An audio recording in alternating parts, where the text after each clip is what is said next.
मारना चाहा वैसे ही महाराज वसुदेव जी ने हाथ जोड़ लिया। भोजराज कंस सावधान, मैं तुम्हें वचन देता हूं कि देवकी के एक एक पुत्र पैदा होंगे, मैं तुम्हें लाके देता जाऊंगा, तुम सबका वध कर देना। लेकिन हाथ जोड़ करके मैं निवेदन करता हूं, स्त्री की हत्या नहीं करनी चाहिए। और भी तेरी बहन है, ये अबला है, इसका वध मत कर। मैं एक एक पुत्र को लाऊंगी और तुझे देता जाऊंगा, तू मार डालना। कंस ने कहा ये तो बहुत बढ़िया, वसुदेव जी तो कभी झूठ बोलते ही नहीं है, वसुदेव जी जो कह रहे हैं वो बात सही है, छोड़ दिया जाइए। पहला देवकी का जब पुत्र पैदा हुआ, वसुदेव जी लेकर के, अभी देवकी प्रसव पीड़ा में है, देवकी ने अभी देखा भी नहीं है कि मैं पुत्र को जन्म की दिया है कि पुत्री को, और लेकर वसुदेव जी चले आए, कंस को दिए। लो भोजराज कंस देवकी का पहला पुत्र पैदा हो गया। कंस ने लिया और देखने के बाद उसके अंदर मोह थोड़ा सा जगा, अरे इतना छोटा सा कोमल है, इसको मारने से मुझे क्या होगा, ये तो भी पहला पुत्र है, देवकी के 8वें पुत्र से मुझे खतरा है, ले जाओ वसुदेव, इससे हमें कोई डर नहीं है। लेकर वसुदेव चलने लगे, तब तक नारद जी ने कहा कंस धोखा मत खाओ, हो सकता है तुम्हें मारने वाला 8वां पहले नंबर पे आ गया हो। भ्रमित कर दिया।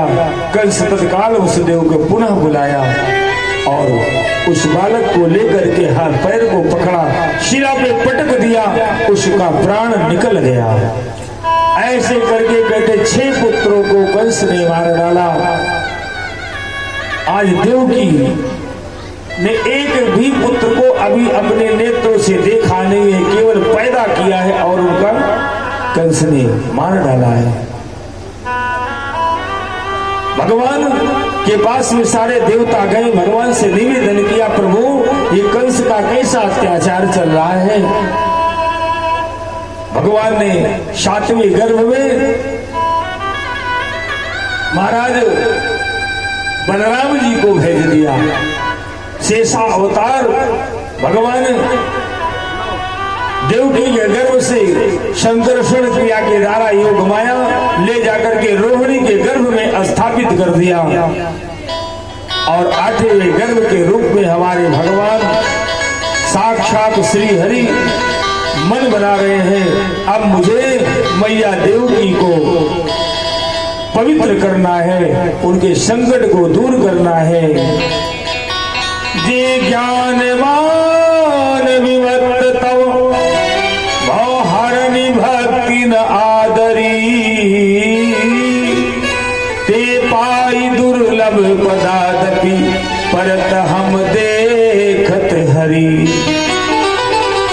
जब तक जीव के अंदर का सारा कलमश, सारा मद माया रो रो करके या कष्ट पा करके निकल नहीं जाता, तब तक परमात्मा की कृपा नहीं होती है।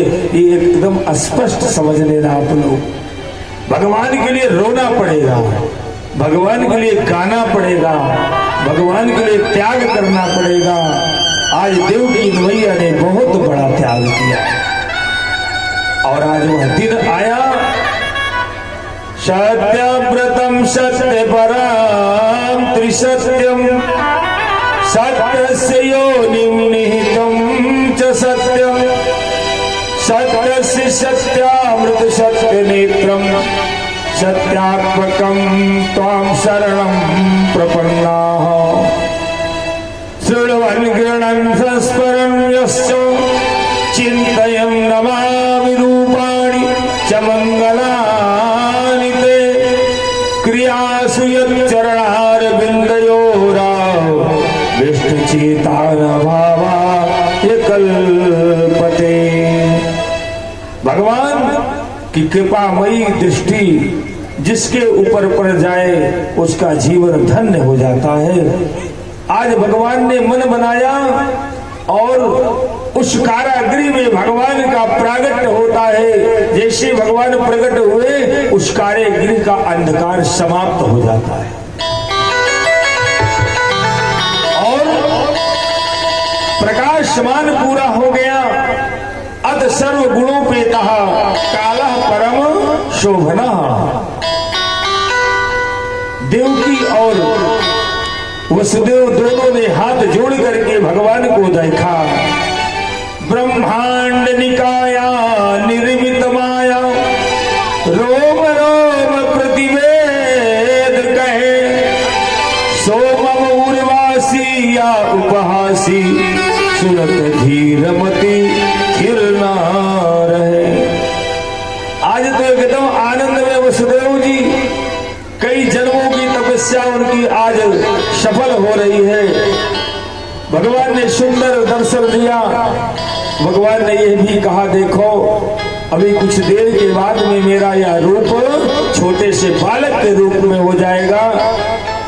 इसलिए वसुदेव जी, ये जो आपकी स्मृति है, जो आपका ध्यान है, ये भी नष्ट हो जाएगा और आप मुझे लेकर के चले जाना गोकुल में। वहां नंद बाबा के यहाँ योग माया रूपी कन्या होगी, उसको आप उठा लाइएगा और मुझे वहीं पे स्थापित कर दीजिएगा। भादव मास है, अंधियारी रात है, अष्टमी तिथि है और रोहिणी नक्षत्र है। भगवान ने ऐसे समय का चयन किया और भगवान राम नवमी तिथ मधुमास पुनीता। भगवान राम ने नवमी तिथि का चयन किया था। भगवान कृष्ण ने कृष्ण पक्ष और भगवान राम ने शुक्ल पक्ष। क्यों, ऐसा क्यों? समझिए बात को, इसमें भी रहस्य है। भगवान राम सूर्यवंशी है, इसलिए भगवान ने सूर्य के प्रकाश में जन्म लिया और भगवान कृष्ण चंद्रवंशी है, इसलिए भगवान ने चंद्र के प्रकाश में। भगवान कृष्ण और राम में कोई अंतर नहीं है। परमात्मा एक है, एको हम ब्रह्म द्वितीयो नास्ति। जब भगवान राम जहां पैदा हुए वहां के नदी का जो नाम है सरयू है और जहां भगवान कृष्ण पैदा हो रहे हैं वहां की नदी का नाम जमुना है। दोनों नदियों का नाम कितने अक्षर का है बताइए? तीन अक्षर यमुना में है, 3 अक्षर सरयू में है। भगवान राम के पिताजी का नाम दशरथ है, 4 अक्षर है और भगवान कृष्ण के पिता का नाम वसुदेव है। कितने अक्षर हैं? 4 हैं ना, कुछ अंतर नहीं, ऐसे घटा लीजिए। भगवान राम की कितनी माताएं थी? 3। कौन कह रहा है 4? 3 माताएं थी और भगवान कृष्ण की 3 माताएं। कौन कौन? देवकी, रोहिणी और यशोदा। भगवान की 3 माताएं कौन कौन है भाई? राम प्रकाश जी, 3 माताएं हैं, कौशल्या, सौमित्रा और कौन है? कैकेयी। कैकेयी के लोग नाम लेने में घबराते हैं, लेकिन कैकेयी जैसी माता किसी की माता नहीं थी। कैकेयी ने अपने भगवान राम को, गोलू जरा बढ़ाओ, इनका सबका कम करो। कैकेयी ने भगवान राम के वचन को पूरा करने के लिए कैकेयी ने कलंक ले लिया था। कैकेयी ने विधवा होना स्वीकार कर लिया था, लेकिन अपने भगवान राम के वचन को मिथ्या नहीं होने दिया। ऐसी माता कैकेयी को हम सब लोग बारंबार नमन करते हैं, जिसने भगवान राम के लिए अपने को कलंकित भी घोषित कर दिया था। 3 माताएं भगवान राम की हैं और 3 माताएं भगवान कृष्ण की हैं। तो भगवान कृष्ण भगवान राम में कोई अंतर नहीं है। आज भगवान ने अष्टमी तिथि को भादो महीना में अंधियारी रात में भगवान ने निर्णय लिया और उसी में भगवान प्रकट होते हैं। लेकर के वसुदेव जी रातों रात चले जाते हैं। सब बेड़ियां खुल गई, हथकड़ियां खुल गई, गोकुल चले गए। यमुना जी में पहुंचे तो यमुना जी ने अपना रूप बदल दिया। भगवान कन्हैया ने अपने पैर को नीचे लटका दिया, पैर का स्पर्श हुआ तो यमुना जी घट गई। यमुना जी ने चरण छू करके प्रभु को प्रणाम किया। कहा प्रभु जब आप बड़े होंगे तो आपके साथ मेरा विवाह होगा। कालिंदी भी भगवान की एक पत्नी आगे चल के बनती है और वहां जाकर के उन्होंने देखा कि कन्या लेटी हुई है। उस कन्या को उठाया, भगवान कन्हैया को मैया यशोदा के बगल में लिटाया और लेकर के वहां से पुनः भगवान को उस कन्या को लेकर के वापस चले आते हैं। रातों रात पुनः उस कारागृह में प्रवेश कर जाते हैं और जैसे योग माया आई ना कन्या रोना प्रारंभ कर दिया। सारे लोग जग जाते हैं, कंस का होश उड़ जाता है। उस कन्या को ले जाकर के कंस को देते हैं। कंस कन्या को पकड़ करके शिलापट्ट पे पटकना चाहता है।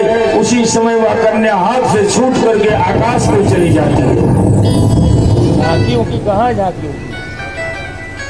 आकाश को चली गई कन्या और आकाशवाणी होती, अरे दुष्ट कंस तू मुझे क्या मारेगा? तुझे मारने वाला देवकी का 8वां लल्ला पैदा हो चुका है। ऐसी आकाशवाणी करके और वहां भगवती विंध्याचल निवासिनी विंध्याचल में जाकर के निवासित हो जाती है। बोले विंध्यवासिनी मैया की जय। इस प्रकार विंध्यवासिनी मैया चली गई और इधर प्रातः काल हुआ। प्रातः काल हुआ, मैया यशोदा ने देखा, अरे मेरे लल्ला पैदा हुआ है। प्रातः काल मैया यशोदा, और उठाओ यार, इसको क्या कर देते हो लास्ट में बाजा को, उसको उठाओ और आवाज बढ़ाओ यार। वहाँ तो पता नहीं क्या बढ़ा है, उनकी मशीनें बैठ जाती लास्ट तक में लगता है। भगवान कन्हैया को देख करके मैया यशोदा उछल पड़ती है और क्या होता है वहां? मैया यशोदा ने हल्ला कर दिया है, जय हो बोले बाल कृष्ण भगवान की जय।